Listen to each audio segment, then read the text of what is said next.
Of all the teams dubbed contenders in the Pac-12 this season, who actually has the best chance to win the conference? Will any of those teams emerge as candidates for the college football playoff and actually be able to get there? And do we have a dark horse run in the Pac-12 underway in 2023? You never know.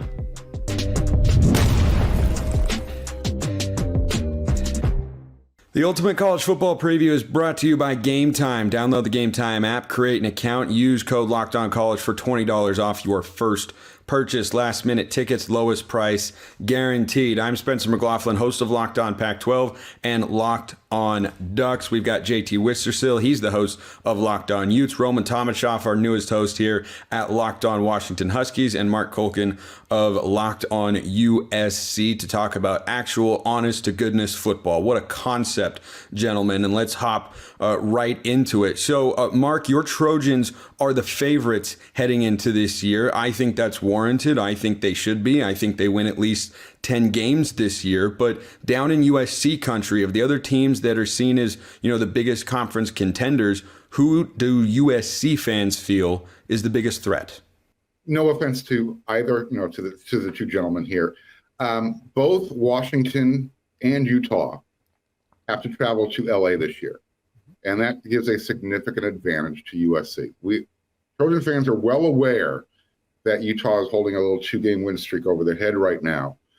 There's some nuance behind that, but they'll wear that chip on their shoulder all season long until Utah arrives. And again, with Washington, they have the offensive firepower to play. USC, I think, has a little bit more exponential firepower to play, and it starts with Caleb Williams. And that's really the difference that'll be the difference in those games.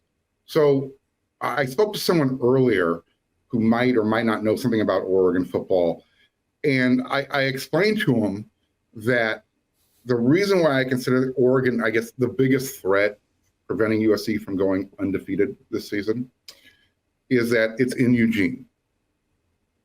And for whatever reason, Oregon fans in Oregon, they wear that same chip that USC might be wearing on their shoulder this year when it comes to playing USC.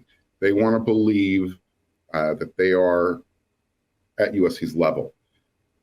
Offensively, I think Oregon has the firepower. I don't know if they have the defense. And I know that's USC's big question mark, but I don't know if Oregon has a defense to stop USC from scoring enough, even though it's at home.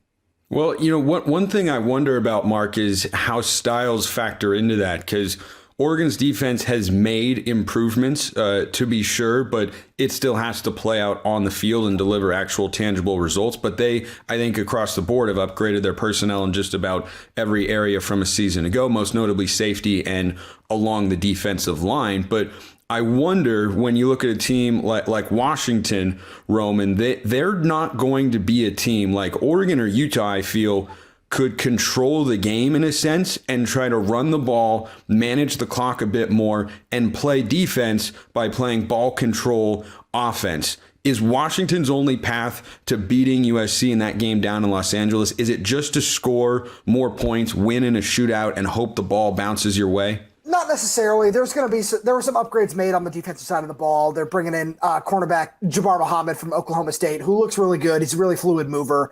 I just came from Washington's first practice earlier today, and he looks a lot better now, a lot more comfortable in the defense than he did in the spring.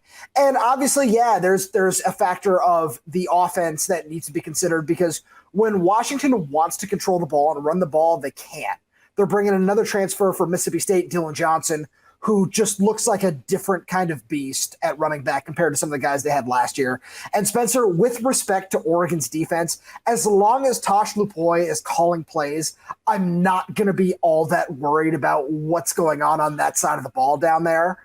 But yeah, when it comes to Washington's defense, there have been strides that have been made. Edefon Ulufosio is going to be healthy, assumingly for the majority of the season this year, after missing half of 2021 and the majority of 2022 with a couple of different injuries.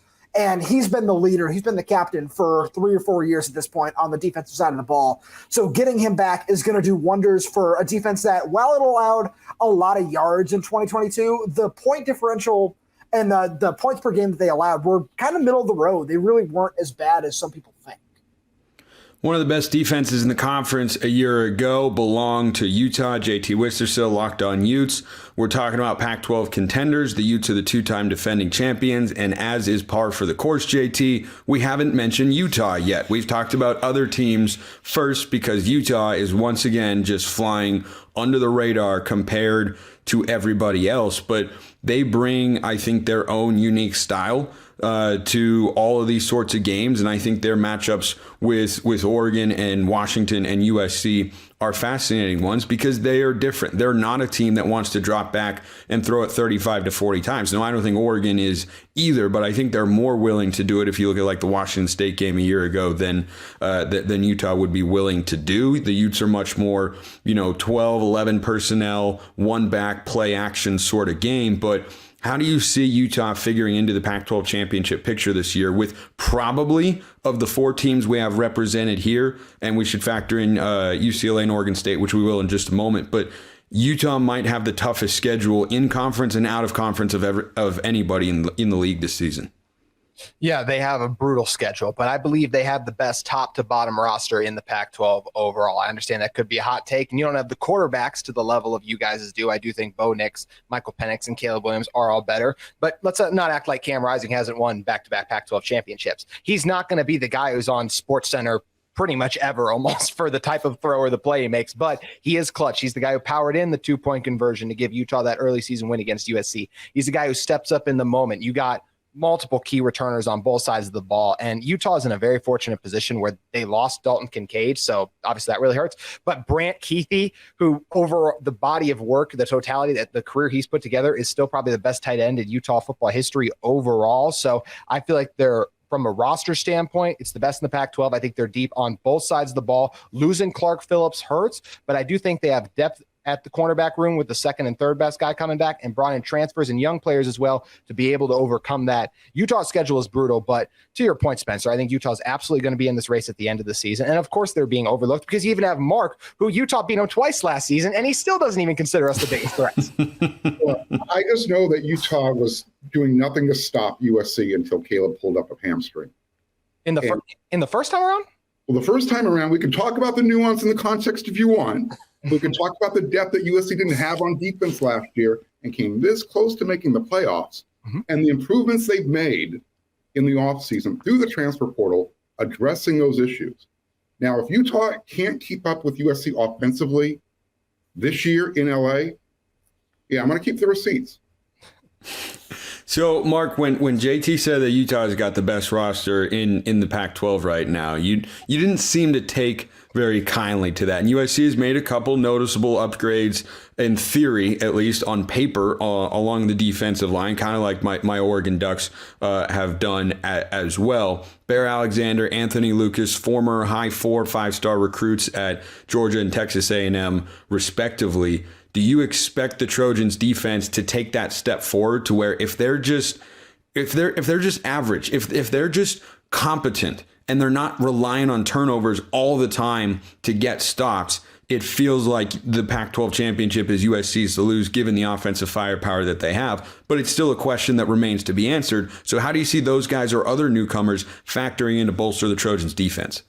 So like you said, that USC's defense last year pretty much consisted of creating turnovers, and they led the nation on that. Their plus-minus ratio was just a crazy number. But they address the issue of not having enough depth, being big and physical enough at the line.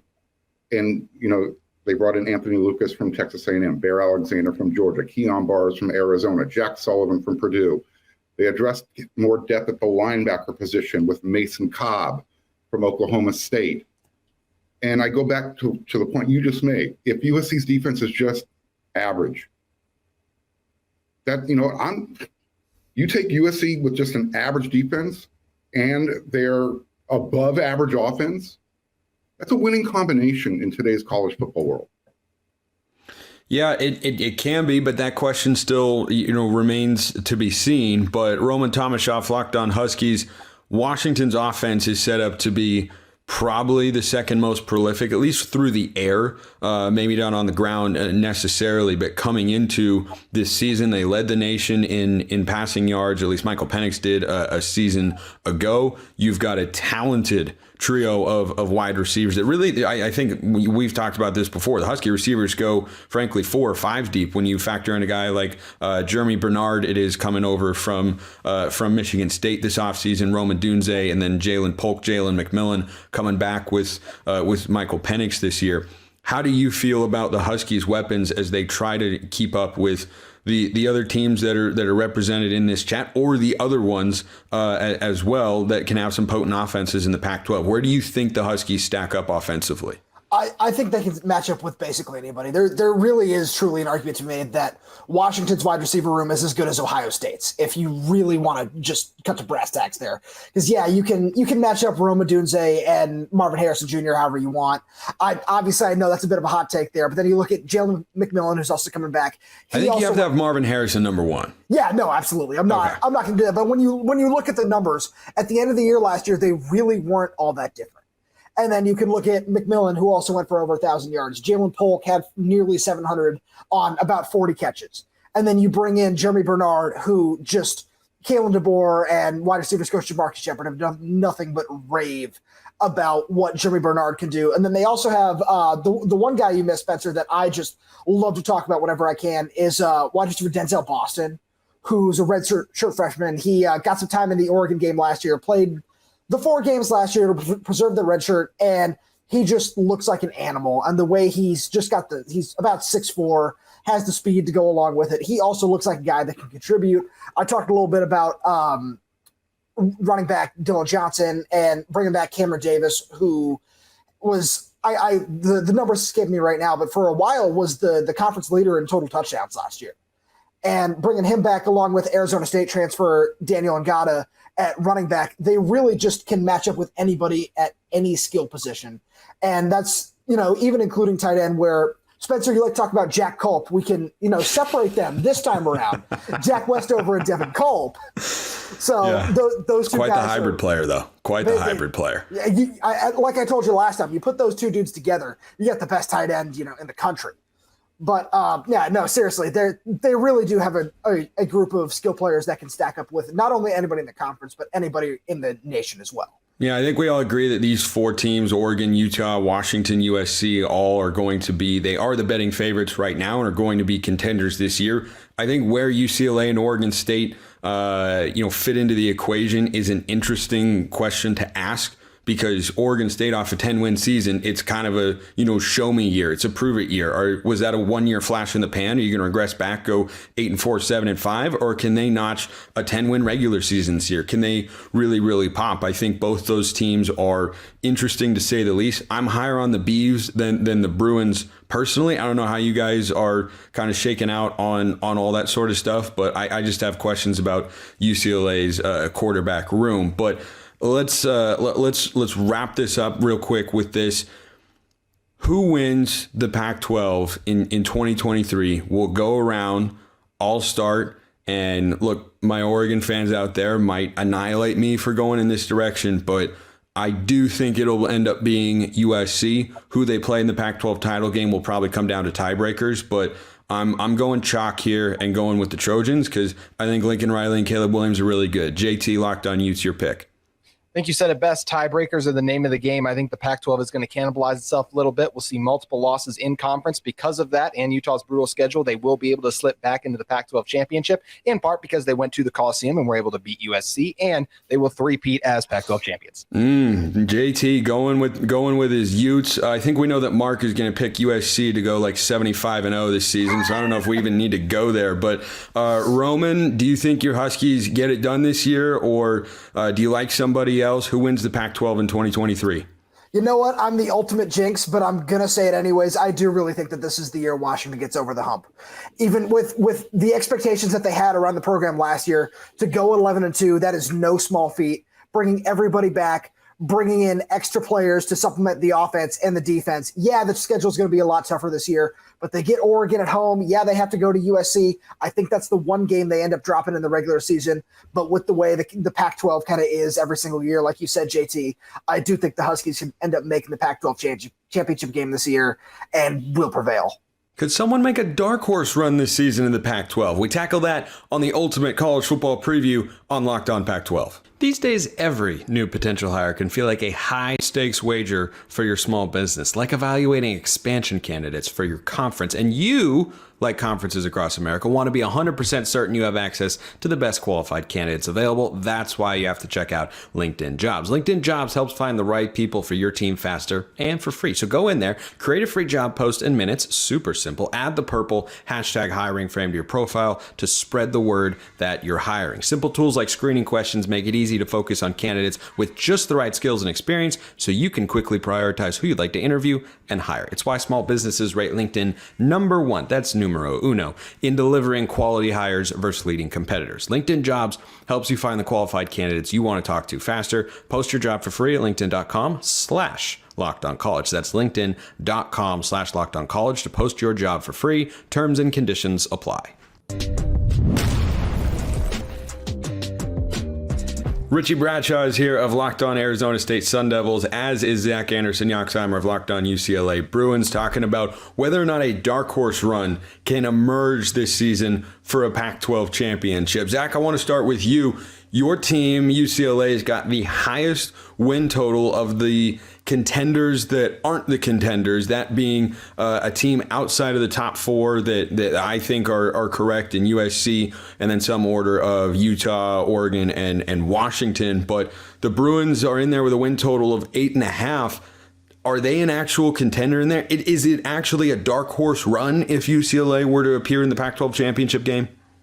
It would be somewhat similar to last year, right? 2022, the Bruins had this great start, came down to this game against Oregon, where it seems like how the schedule lines up. You get an early Utah game. If the Bruins can run that table in the beginning, they're going to get that same hype, although there's more question marks about veteran pieces and replacements, where if all those can get answered by week 1, week 2, then the Bruins might be sitting pretty and might actually contend for this thing in the last year that they're in the Pac-12, right? So can they do all that? That's a big if. There's a lot of question marks. If they all can get answered mostly by the time they play Utah and they survive that test in Salt Lake City, watch out.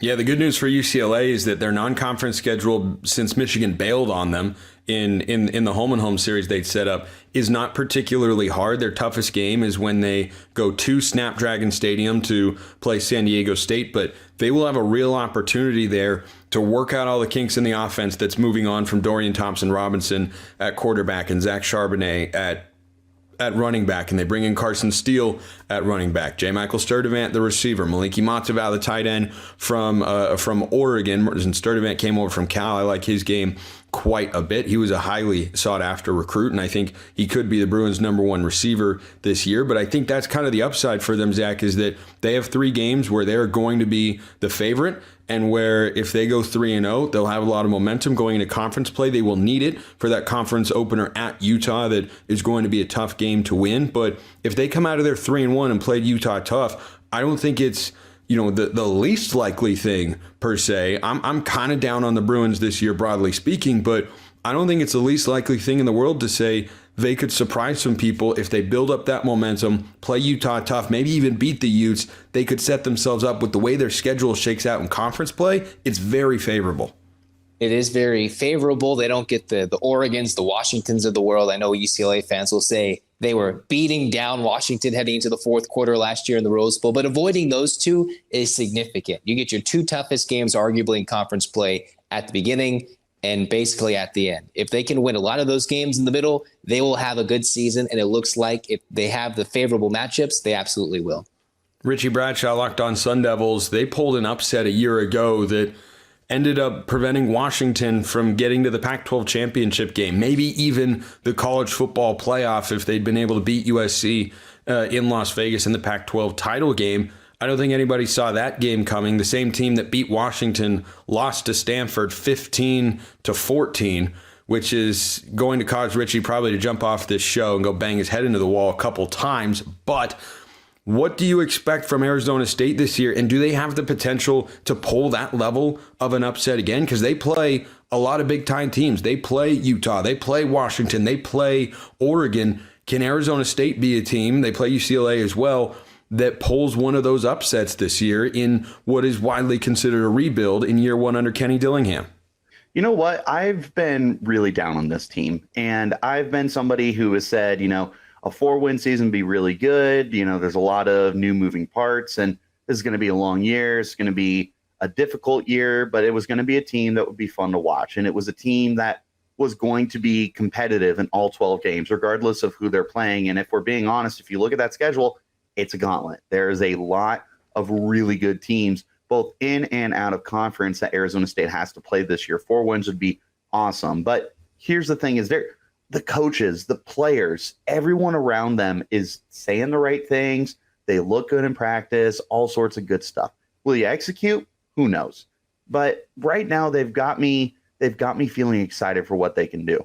And to me, if you can pull off an upset last year against a Washington team that, like you said, very well could have been a playoff team if they were able to get the win versus us and beat USC in the Pac-12 title game. If you can pull something off like that when you're that low of a team, I don't see any reason why you can't do it when you become a more motivated team and you become a more driven team and you have a unit that is buying into this new culture and this new standard that Kenny Dillingham is setting. You look at everything around Arizona State, everything is revitalized. They've had that hashtag Activate the Valley to get everybody to rally behind Arizona State Sun Devils football and to get people to buy in to the new future and the new era that Dillingham is bringing here. If everything is truly going to go the way that we're saying it's going to go, all the things that they're saying end up panning out, I could see an upset. I totally could, especially because there's going to be 8 games at home for Arizona State this year. 2/3 of their schedule is being played in Tempe. That is quite the advantage that you're going to have over teams like USC and Oregon, who have to travel down here to play. Like, this is going to be the perfect culmination for Arizona State to pull off upsets. If it's going to happen, it's going to be in Tempe, and it's going to be in a game where everything goes right and the atmosphere and the fans are able to buy into the program. And it could be a year where we get the first staple win of the Kenny Dillingham era. One team that can't get left out of the conversation of, I don't know if it's necessarily a dark horse run to the Pac-12 championship, but I think they're kind of caught in the middle given where they've been historically as a program and where they're trying to go. That's Oregon State. Their win total, like UCLA, is 8.5. I think the Beavs, I'm higher on them than I am on the Bruins. Going into 2023, DJ Uiagalelei, I think, ups their quarterback production from what they had a season ago. They had some key defensive losses, but I think their defensive coordinator is really, really smart, and they still have good players like Oladapo, the safety there on the back end. So I think when you look at what Oregon State is capable of, yeah, I can see a world, given their favorable schedule, in which they miss USC and they get Utah at home. Those are the sorts of breaks you have to have, I think, to have a favorable schedule to reach the Pac-12 championship game. But Zach, what do you feel about the Beavs going into this year? Because it's kind of a what are you year. Was that 10-win season a flash in the pan?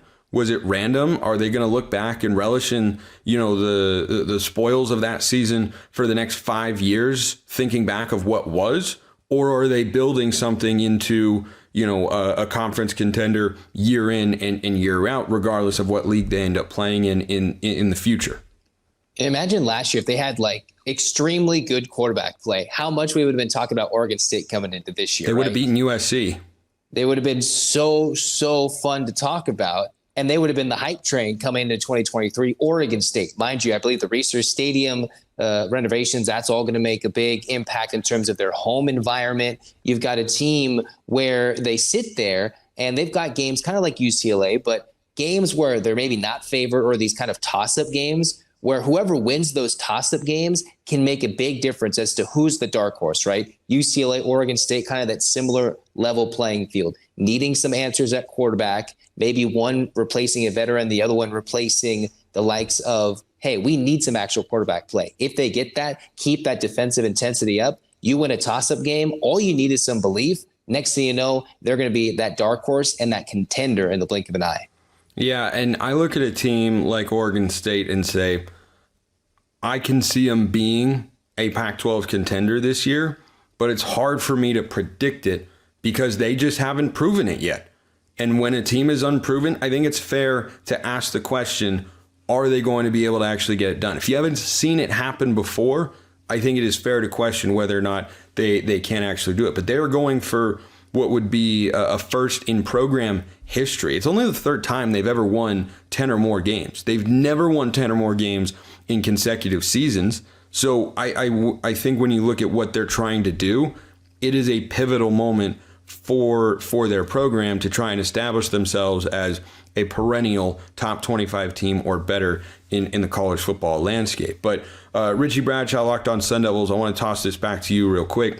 If you had to pick a team from what I've kind of dubbed for the last couple months, the right column teams, because when you look at the win totals going into this year, there are the left column teams. Those are your 6 contenders. And then you have your right column teams. And that includes Washington State, win total of 6.5. Cal, win total of 5.5. Both Arizona schools, win total of 4.5.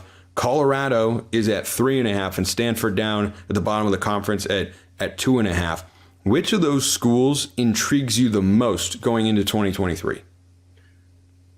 As much as I hate to say it, and I mean, this really kills me to say it, but Arizona at 4.5 feels really interesting. They've got a lot of pieces on offense. You look at T. McMillan, you look at Jacob Cowing, you look at Jaden Delores coming back, and he can air it out for sure. If he can cut down on the turnovers, that could be an offense in the top half of the conference. From there, you're going to be looking at their defense to be able to step up. But, you know, Jed Fish has done a really good job recruiting. They're bringing in some talented guys that can hopefully get that side of the ball caught up to them. They had 5 wins last year. They were really close to a couple other wins as well. They were a team on the verge of a bowl game. They are not a team that should be slept on this year. And, oh, my God, I'm just killing myself talking about this. I do not like saying positive things about them. I know. It pains Richie to say it, but that's how you know it's legitimate. And, you know, Zach, we've had these conversations about kind of the other teams in the pack, and yet we haven't mentioned Colorado yet because they may be the most intriguing team to outside sources, but internally, I think we all have pretty tempered expectations for the Buffs. I think they're a 3 or 4 win team going into this year, but they're going to be, it's very NFL-esque in that they are not going to be a good team, but they're going to be interesting. Usually bad college teams are like Colorado last year. They're bad, they're uninteresting, right? Or like Arizona in 2021. They're bad, they're not interesting yet. But in the NFL, you can have bad teams that are fun to watch. The Colts this year with Anthony Richardson might not be good, but I want to see what he is. He's going to, you know, get my attention in that sense. Colorado to the outside world is the most interesting low-level Pac-12 team. I don't think that's much of a hot take, but what do you think the Buffs can do this year? Can they make any kind of noise? You know, I might border on controversial, but I just don't buy it this year. I'm not making this an indictment on Deion Sanders. I do think it actually might work in years after this, but in 2023, I just don't see, despite adding all the academic requirements, making it easier for players to come in and transfer, it's not going to work year one. If it works year one, college football might blow up. That you can just erase an entire roster that was terrible, bring in so many new guys, and then all of a sudden become good in 1 year. I just don't believe it's going to happen. And it depends what we mean by good. If they're a 6-7 win team, okay, that would be fun, exciting. But we've seen the championship odds of Colorado are so sky high in terms of the betting odds that are ridiculous right now. I just don't buy the hype. I probably won't watch many Colorado games this year in terms of just sheer interest. I don't see it this year. But in years future, that's when my eyes, my ears, they'll pique a little more interest. Just not this year. Richie, your thoughts on Colorado? Look, I think Zach nailed it. It's a really fun team. You look at all the additions, Shadir Sanders at quarterback. They got Kamani McLean. They got Travis Hunter in the secondary. It sounds like Hunter's going to get involved on offense. Like, they're adding all the pieces that would generate the excitement. But the problem is, you could execute this at Jackson State. Can you execute this in a Power 5 team that is Colorado, that is coming off of just terrible years in the Pac-12 in recency? They are continually a bottom dweller team, short of a handful of years where they were able to make some noise. But this is not a program that is known for winning, and this is going to be an uphill battle for Deion Sanders. He can recruit his you-know-what off and get a lot of kids to the program. They've got 5-star kids. They have like the former number 1 prospect from Alabama that transferred there. I can't remember his name, but there's a lot of really intriguing talent here. But will you be able to get the most out of it in year 1? I don't know. If it does end up culminating together, this feels like a 2, maybe 3-year kind of buildup to get to a point where you are that 10-win team ideally. I do think that, like, if you were to get 6 wins this year, that would be so beyond outstanding considering what they've been the last 2 years. That would be the biggest warm welcome and a massive way for Deion Sanders to start his tenure at Colorado. Will the Pac-12 have playoff representation this season? That's next on the ultimate college football preview on Locked On Pac-12. Well, it's still summer in large swaths of the country, and you want to have your bird dog shorts ready for whatever occasion that may be. Going on a hike, a walk, the beach, the golf course, wherever you can take your bird dog shorts, you can have a good time. Bird dog shorts make you look good with their stretch khaki shorts, which are designed to fit slimmer through the thigh and leg, giving you a truly sculpted look. Bird dog shorts do the exact same thing as Lululemon, but they fit way better. They fit better than regular shorts too, which are made of a stiff, restricting cotton. So go get your next order today. Go to birddogs.com/lockedoncollege or enter promo code lockedoncollege for a free white tech hat with your order. That's birddogs.com/lockedoncollege or promo code lockedoncollege for a free white tech hat. You won't want to take your bird dogs off, we promise you, so go get your next order today. All right, let's talk about that college football playoff. Now, this, much to my chagrin, is the last year of the 14 playoff. We're going to go to 12. I'm going to throw up talking about that even further, so let's focus on this season. The Pac-12 hasn't been there since Washington got into the playoff in the 2016 season. So it's been 7 years since our beloved Conference of Champions, which may not be long for the road, has been able to send a team to contend for a national championship at the end of the year. I think you look at all 4 of these teams and look, I can draw up a path because of schedule, because of program pedigree, and the teams that are going into this 2023 season and say, I could see Oregon doing it. I could see Utah doing it. I could see Washington do it. I could see USC doing it. I don't think I can put Oregon State or UCLA in that conversation just yet, but JT Wistrcill, Locked On Utes, I just think that the fact that I can plausibly think of a world in which any of these 4 schools here, Oregon, Utah, Washington, USC, make the playoff, that's why I just keep coming back to, I think we pull a Pac-12, and it's too poetic. In the final year of the conference, as is, either as we know it or maybe ever, it's too poetic for the Pac-12 to just be too good and have a bunch of really good teams, but not a dominant team to get into the playoff. It's too poetic, and I totally agree. I just think it's going to be, in so many years, these Pac-12 teams have had, like, one team has had, the really good team has had the bad loss, right? Well, this year, I don't think there will be bad losses. I just think everyone's going to have, like, a good loss. Like, for example, Utah, if they lose at Washington, if they lose at Oregon State, that knocks you out of the college football playoff. Even speaking of Utah, let's not even talk about the Pac-12 schedule. Utah, in their non-conference, they host Florida at home, and then they go to Baylor. That's a really tough way to start the season when there are questions about Cam Rising's health, too. So I think it's going to be really challenging for the conference to get a team in the playoff this year. I think Utah especially has a tough path, but I will say this. I think because of how stacked the Pac-12 is, multiple teams, if they were able to go 11-1 and be a conference champion, would get into the college football playoff this year because of the strength of schedule. Marc Kulkin, Locked On USC, you like the Trojans to go undefeated this year, so any qualms about them getting to the playoff? I couldn't see them being an unbeaten conference champion and not getting in. That would be unprecedented, but you feel that USC can make the playoff. Why? Yeah, look. When they're already going to be, very highly preseason ranked team, so that they have that going for them. They have the front end of their schedule that's going to allow them to ramp up to the back end of the schedule. So they'll go into that 6-0. And Caleb Williams, he has that Heisman, but for all of us who watched that Heisman ceremony, the thing that mattered to him most were the 3 quarterbacks that were sitting in front of him that were playing in the playoffs last year. That's his goal. That's his only goal. And USC is a team right now that I've seen this movie before.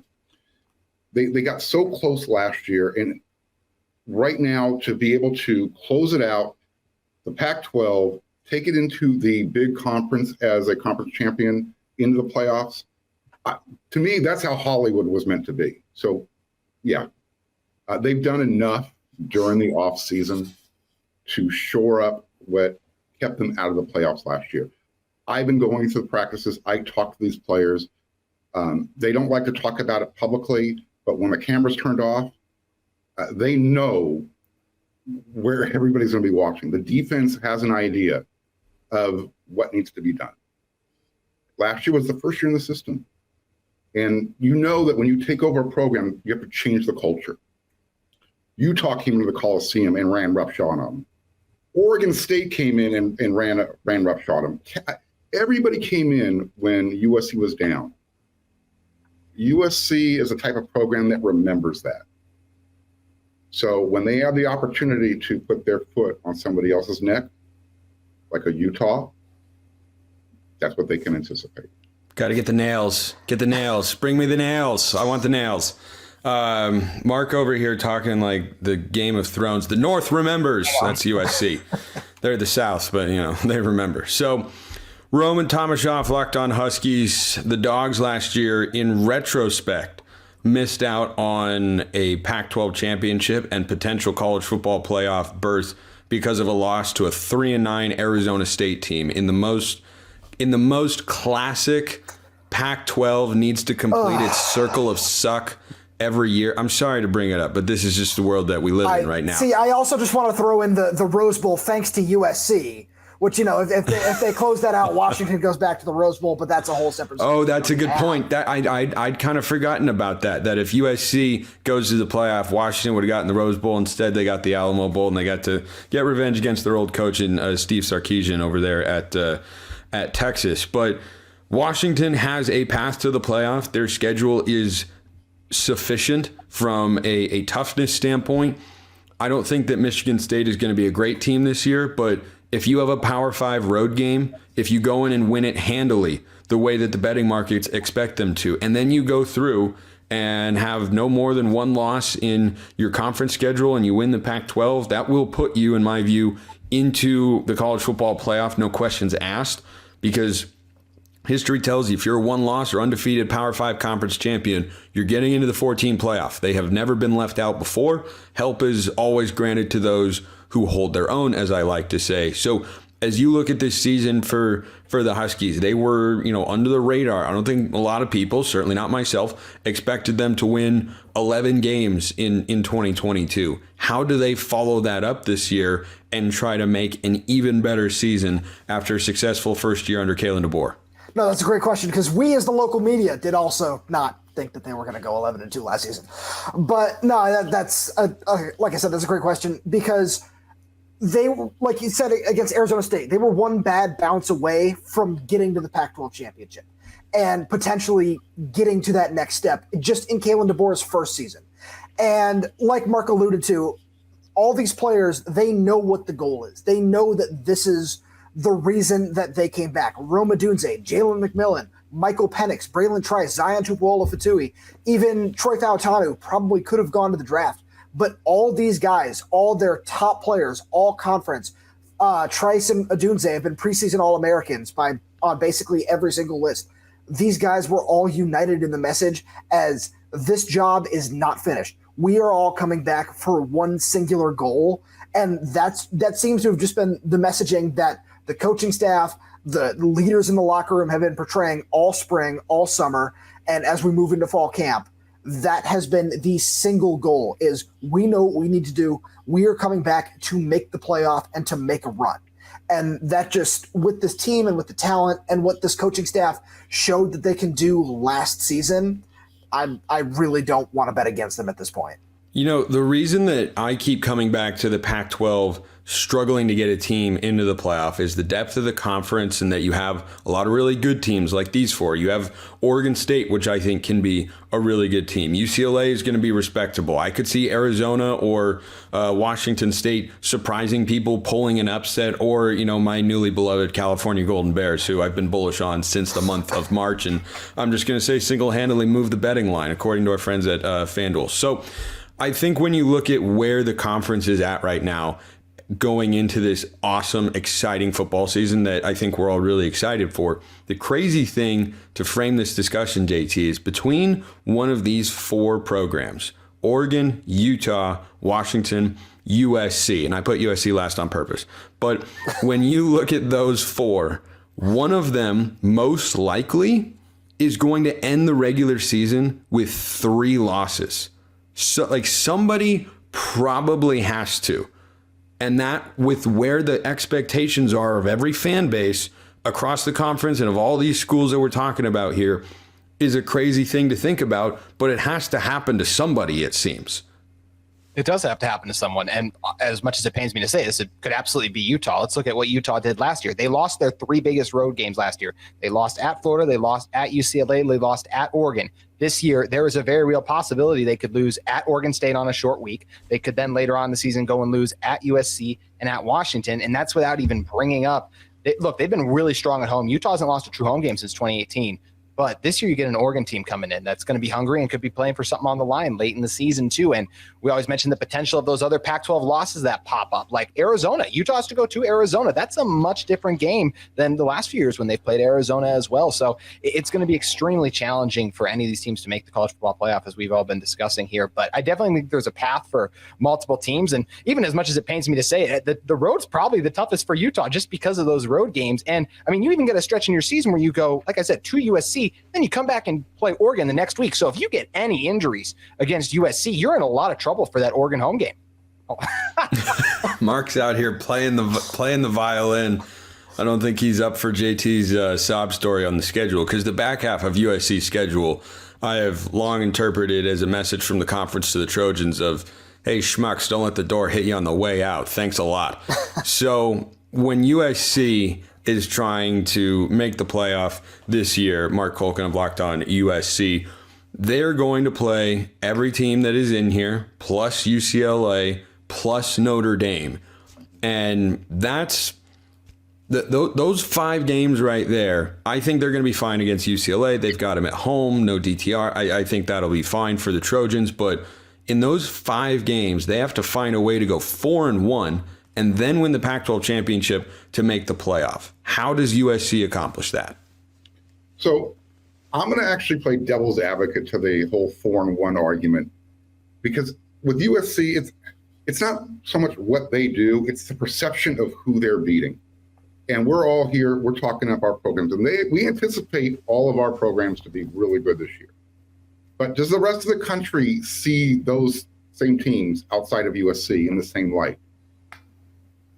And I bring up 2008 as the example. USC went 11-1. They lost 1 game on the road at Oregon State. The same weekend, Tim Tebow's Florida team lost at home to Mississippi State. The difference in that season, Tim Tebow got up on national TV, cried, and said, I'll never let that happen again. Florida and Oklahoma ended up playing in the national championship game. USC, which had probably the greatest defense in the last 20 years, that they held teams under 10 points per game. They were held out of the BCS championship game. So you had 2 teams only available then. You have 4 now. The Pac-12 is perceived as less of a conference than the other conferences. But I think the national narrative around the conference is that it is going to be very strong this year, and there should be 5 teams in the preseason AP top 25. And they have, and don't forget this, Marc. Spencer. The Pac-12 is the only conference in America that has 6 teams, half the league, with a preseason win total of 8.5 or higher. Nobody else has that. Vegas loves that stat. I don't. I have history on my side. And that's why, we all have our opinions. We might not always be right, but we're never wrong. Spencer, can I really quick point out that Marc played the violin for me, but then proceeded to complain about it after UFC thinking so many Got the hell out of Dodge. This is why everybody else is trying to find the money. Well, the world has historically been against USC, as we all know, and every Pac-12 fan base will agree. The world has just been set up to try and screw USC in every way possible. So, Roman, yeah, go ahead. No, why is USC leaving the conference? I mean, we can touch on that real short. Well, that's a 4.5 hour conversation as an opener, and then an 8 hour conversation that ensues after. So independent rather than stay in the Pac-12. Yeah, well, we can thank Larry Scott for that. But Roman, the Huskies are going to be in that same predicament that every contender that Oregon's going to be in. Right? Oregon plays Utah, Oregon State, USC, and Washington. Everybody's got to avoid slip-ups. And I would watch for teams like Washington State, Cal, or Arizona to pull an upset of one of these teams somewhere. I think it is more than possible. I don't know about likely. Depends on the matchups and the games and how injuries play out and everything like that. But as Washington looks at it, they've got the Michigan State game. They've got the Oregon game, the Utah game, the Oregon State game as well that they have to play in Corvallis, which is tough. They have to play at USC. They do get Washington State at home in the Apple Cup this season, but how does Washington navigate all those tough games while avoiding, slip-ups elsewhere to, an Arizona State or somebody like that, or a Cal who's given Washington troubles in the past before? If you avoid all those slip-ups, how do you go through all those tough games with just one loss? What does it look like for Washington? What do they need to do? So the good thing is the majority of the teams that they do normally have those slip-ups, those Chris Peterson just kind of overconfident, overestimate somebody, and they come in and beat you. Most of those games are at home. The only one they have to go on the road for that I would really worry about outside of the Arizona one is Stanford, because it's just every single team has just experienced some kind of hell when they go play at Stanford. Yeah, but Stanford's bad. Yeah, that's true, but there's just mayhem that happens. That's true. That's true. Arizona State was bad last year, so exactly. That's true. Exactly. But the thing that I point to, which is really going to define the season, is playing Oregon is going to be hard, but both teams have a bye going into that week, and it's going to be at home for Washington, which is going to be a big factor there. That place is going to be rocking, especially if they get through the first month unscathed. But really what it's going to be that is going to define the season is those 3 weeks where it's at USC, Utah at home, and then at Oregon State. That is going to be the definition of the season, because if they go 2-1 or 3-0 through that stretch, we're going to be looking at this season and just saying, yeah, this is what these players are talking about. This is what that united front, that goal was all about. But if they slip up at USC, somehow come back and, are able to pull off a victory at home against Utah, but then they go back on the road and, just have trouble and slip again in Corvallis, that will be just kind of what everyone is looking at the end of the year and just saying, oh, if they didn't make the playoff or make that run, that stretch right there in November is why. Let's play hot potato real quick and say yes or no, the Pac-12 will get into the playoff. I say no. JT, you say no. Marc? Yes. Roman? Yes. Ooh, we got an even split on making the playoff this year. Roman likes the Huskies, I imagine. No confidence. Well, someone has to be right and Marc has to be wrong. So we'll just have to see how it all plays out. JT Wistrcill, Locked On Utes. Roman Tomashoff, Locked On Huskies. Marc Kulkin, Locked On USC. I'm Spencer McLaughlin, Locked On Pac-12 and Locked On Duck.